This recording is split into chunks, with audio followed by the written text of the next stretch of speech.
നല്ല എഞ്ചിനീയറിംഗ് കോളേജിൽ നിന്ന്, പ്രീമിയം എഞ്ചിനീയറിംഗ് കോളേജിൽ നിന്ന് എഞ്ചിനീയറിംഗ് ചെയ്തു.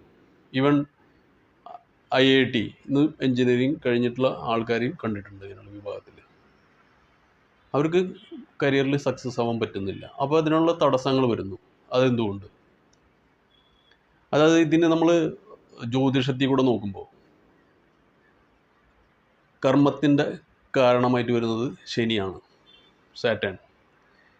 അപ്പോൾ ശനിയാണ് ഇതിന് മെയിനായിട്ടുള്ള നമ്മുടെ ജോലി, പ്രൊഫഷൻ, ബിസിനസ് ഇതിനൊക്കെ കൺട്രോൾ ചെയ്യുന്ന കാര്യങ്ങൾ. നമ്മൾക്ക് അതിൽ നല്ല ഫലം തരുന്നതും അതിൽ ചീത്ത ഫലം തരുന്നതും ശനിയാണ്.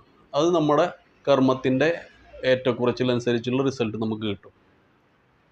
അപ്പോൾ അതേസമയം ശനിയുടെ കൂടെ ഏതെങ്കിലും ഒരു ശത്രു പ്ലാനറ്റ്, അതായത് മെയിനായിട്ട് നമ്മൾ ശത്രുവായിട്ട് ഇവിടെ 2 പ്ലാനറ്റിനാണെന്ന് പറയുന്നത്.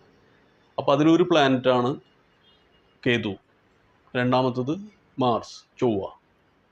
ഈ 2 പ്ലാനറ്റുകൾ ഉണ്ടാകുമ്പോൾ നമ്മുടെ കരിയറിൽ, ജോലികളിൽ, കർമ്മങ്ങളിൽ തടസ്സം വരും. എങ്ങനെ തടസ്സം വരും? എന്തുകൊണ്ട് വരും? അതായത് നമ്മൾ